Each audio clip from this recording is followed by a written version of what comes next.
انجیر اور زیتون میں کوئی خاص چیز ہے جس کی اللہ نے قرآن میں قسم اٹھائی ہے؟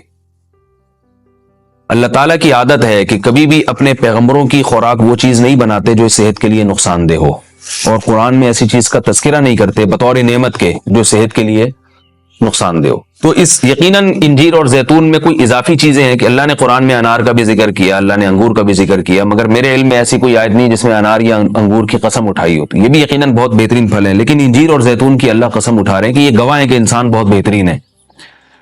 تو اس سے ایک تو پتہ یہ چلتا ہے کہ ہمیں انجیر اور زیتون کو اپنی خوراک میں شامل کرنا چاہیے۔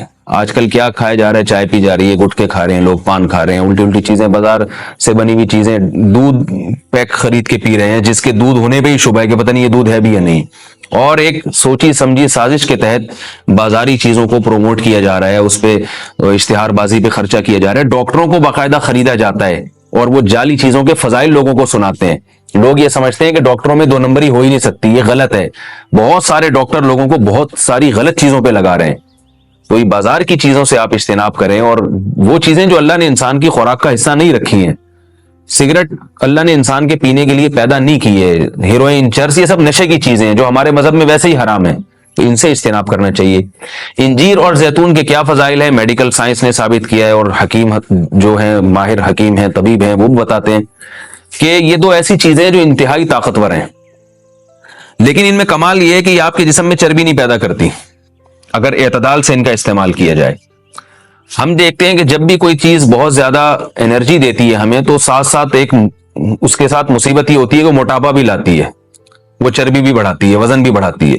لیکن انجیر بہت طاقتور چیز ہے، نہ صرف یہ کہ آپ کے جسم میں چربی بڑھاتی نہیں ہے بلکہ چربی کو ختم کرتی ہے، کولیسٹرول لیول آپ کا گراتی ہے۔ یہ زیتون میں بھی ایسے ہی ہے کہ زیتون آپ کی صحت کے لیے انتہائی مفید اور بہت طاقتور ہے، اور کولیسٹرول لیول آپ کا کم کرتا ہے، لیکن یہ ضروری ہے کہ اعتدال سے ہو۔ اگر آپ بہت زیادہ کھانا شروع کر دیں گے تو پھر زیتون بھی چربی پیدا کرتا ہے۔ ظاہر ہے اعتدال تو ہر چیز میں ضروری ہے۔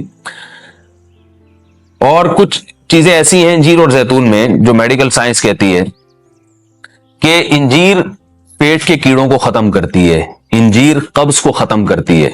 قبض کا سب سے بہترین علاج ہی انجیر ہے۔ لوگ اس طرف توجہ نہیں دیتے، دوائیں کھاتے ہیں، ایلوپیتھک دوائیں کھاتے ہیں، اس کے سائیڈ ایفیکٹ بہت سارے ہوتے ہیں۔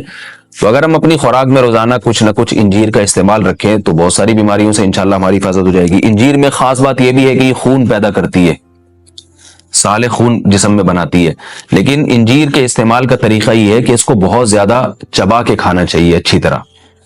زیتون میں بھی اللہ نے بہت کچھ رکھا ہے۔ قرآن مجید میں اللہ تعالیٰ نے زیتون کی الگ سے بھی فضیلت بیان کی ہے۔ فرمایا کہ اللہ نے اپنے نور کی مثال دی ہے قرآن میں، اللہ نور السماوات والارض مثل نورہ کمشکاۃ فیہا مصباح المصباح فی زجاجہ الزجاجۃ کأنہا کوکب دری یوقد من شجرۃ مبارکۃ زیتونۃ لا شرقیۃ ولا غربیہ۔ اللہ نے فرمایا کہ میری مثال اس نور کی ہے، یعنی ہدایت کی ہے، کہ جیسے کسی اندھیرے میں کوئی چراغ رکھا ہو۔ اب اس چراغ میں اللہ نے مثال کس دی ہے؟ یعنی زیتون کی دی ہے، کہ وہ چراغ جس کو زیتون کے تیل سے جلایا جا رہا ہو، یعنی ایسے تیل سے جو مبارک درخت سے نکالا گیا ہو۔ تو اللہ نے وہاں بھی قرآن مجید میں سورہ نور میں بھی زیتون کے درخت کو اللہ نے مبارک درخت کہا ہے۔ ایک اور مقام پہ قرآن مجید نے زیتون کی تعریف کی ہے، فرمایا کہ وَشَجَرَةً تَخْرُجُ مِن طُورِ سَيْنَاءَ تَنبُتُ بِالدُّهْنِ وَالصِّبْغِ لِلْآكِلِينَ۔ اللہ وہ ذات ہے جس نے ایسا درخت پیدا کیا جو طور سینا میں پیدا ہوتا ہے، یعنی کوہ طور میں پیدا ہوتا ہے وہ درخت، اور تنبت بالدہن جو تیل لے کر پیدا ہوتا ہے، اور صبغ للآکلین کھانے والوں کے لیے سالن کا کام دیتا ہے، یعنی لوگ روٹی اس تیل سے لگا کے کھاتے ہیں، سالن کا کام دیتا ہے وہ۔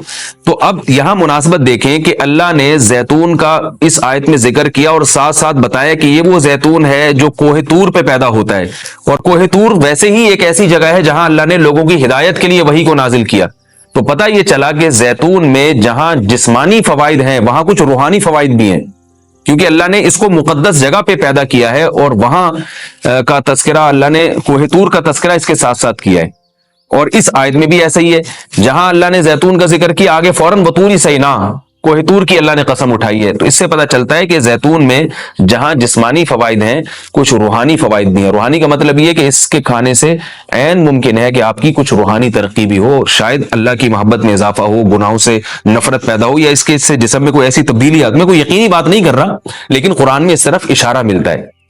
اس سے ہمیں کیا پتہ چلتا ہے کہ یہ جو ہم مختلف قسم کے کوکنگ آئل استعمال کر رہے ہیں، ان سے آہستہ آہستہ اپنی جان چھڑانی چاہیے اور نیچرل چیزوں پہ آنا چاہیے۔ ایک آپ کو میں ایک تحقیق یہ بھی بتاتا ہوں کہ میڈیکل سائنس یہ کہتی ہے کہ یہ جو کولیسٹرول ہے نا اور یہ چربی ہے، یہ دیسی گھی سے نہیں پیدا ہوتی، یہ ہم جو آرٹیفیشل آئل استعمال کر رہے ہیں، جن میں پتہ نہیں کیا کیا ملایا جاتا ہے، اس سے نقصان ہوتا ہے، جبکہ لوگ دیسی گھی سے اجتناب کرتے ہیں۔ اگرچہ بھی میرا موضوع دیسی گھی نہیں ہے، میں صرف یہ بتانے کے لیے کہ جو قدرتی چیزیں ہیں وہ آپ کی صحت کے لیے نقصان دہ نہیں ہیں۔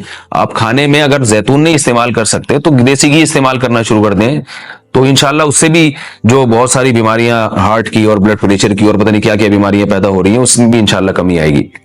اور یہ بھی ہمیں اس آیت سے سبق ملتا ہے کہ آپ قرآن مجید کا معجزہ دیکھیں۔ ابھی چند دن پہلے کسی حکیم کے توسط سے مجھے پتا چلا، انہوں نے مجھے بتایا کہ میں نے پوچھا کہ بھئی انجیر اور زیتون، انجیر کھانے کا سب سے بہترین طریقہ کیا ہے؟ تو ان حکیم صاحب نے بتایا کہ آپ انجیر کو زیتون میں ڈبو کے استعمال کریں، یعنی انجیر کے ٹکڑے کریں اور 2-3 چمچے زیتون کپ میں ڈالیں اور اس میں انجیر کے ٹکڑے کر کے ڈبو دیں آپ اس میں، اور رات کو آپ ڈبو دیں اور صبح اس کو استعمال کر لیں، وہ زیتون بھی کھا لیں ساتھ میں۔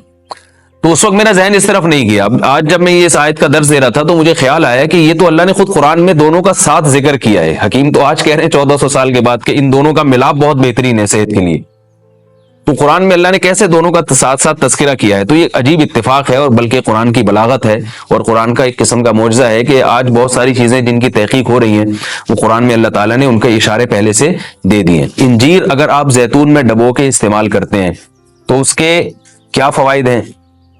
ایک فائدہ تو یہ ہے کہ انجیر کو چبانا آسان ہو جاتا ہے، ورنہ انجیر بہت سخت چیز ہوتی ہے، اس کا چبانا آپ کے لیے مشکل ہے۔ جب آپ اس کو زیتون میں ڈبو دیں گے، آپ صبح جب کھائیں گے تو آپ کو پتہ چلے گا کہ وہ نرم ہو گئی ہے، اس کا کھانا آسان ہے۔ اور دوسرا فائدہ یہ کہ اس سے زیتون کا کھانا بھی آسان ہو جاتا ہے۔ آپ اگر زیتون ویسے ہی چمچہ بھر کے پیئیں گے تو جو لوگ زیتون کے عادی نہیں ہیں ان کے لیے مشکل ہے اس طرح سے پینا، وہ ٹیسٹ گین ہوتے ہوتے کافی ٹائم لگتا ہے۔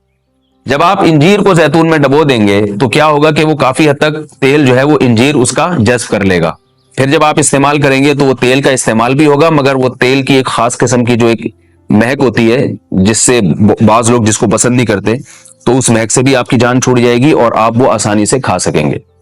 دوسرا فائدہ اس کا یہ ہوتا ہے کہ یہ جو کمبینیشن ہے انجیر اور زیتون کا، کچھ فائدے انجیر میں ہیں جو زیتون میں نہیں، کچھ فائدے زیتون میں ہیں جو انجیر میں نہیں، تو یہ کمبینیشن ایسا ہوتا ہے کہ آپ کو ایک صحت کے لیے ایک بہترین ٹونک مل جاتا ہے، کولیسٹرول لیول آپ کا کم ہو جاتا ہے، قبض آپ کا ختم ہو جاتا ہے، یعنی اطباء یہ کہتے ہیں کہ یہ 2 آتشہ بن جاتا ہے، یعنی انجیر کا فائدہ بھی ڈبل ہو جاتا ہے اور زیتون کا فائدہ بھی اس سے ڈبل ہو جاتا ہے۔ تو جب اللہ نے قرآن مجید میں ایک چیز کا بہت اہتمام سے تذکرہ کیا ہے تو ہمیں اس کو استعمال میں لانا چاہیے۔ میں نے عربوں کو دیکھا ہے وہ بہت زیادہ انجیر اور زیتون کا استعمال کرتے ہیں، مگر ہمارے ہاں صبح صبح لوگ جیم کا استعمال کر لیں گے، شہد نہیں استعمال کرتے، اور بچوں کو ٹافیاں کھلا دیں گے، انجیر نہیں کھلائیں گے کبھی بھی۔ میں اپنے والد صاحب کو دیکھتا تھا، وہ ہمیں انجیر لا کے دیا کرتے تھے، ہم کھاتے تھے اس کو شوق سے، والد صاحب خود بھی استعمال کرتے تھے۔ تو والدین کو چاہیے کہ بچوں کو ان چیزوں پہ ڈالیں، میٹھا کھانے کا بچوں کو شوق ہوتا ہے تو آپ ٹافی یا چاکلیٹ کے بجائے آپ ان کو انجیر کھلا دیں، آپ ان کو کوئی ایسے پھل فروٹ کھلا دیں، شہد کھلا دیں، تو ان چیزوں پہ لانا چاہیے، کیونکہ اللہ تعالیٰ نے صحت کی حفاظت کا بھی ہمیں حکم دیا ہے، قرآن و سنت میں اس کا بہت تاکید سے حکم ہے۔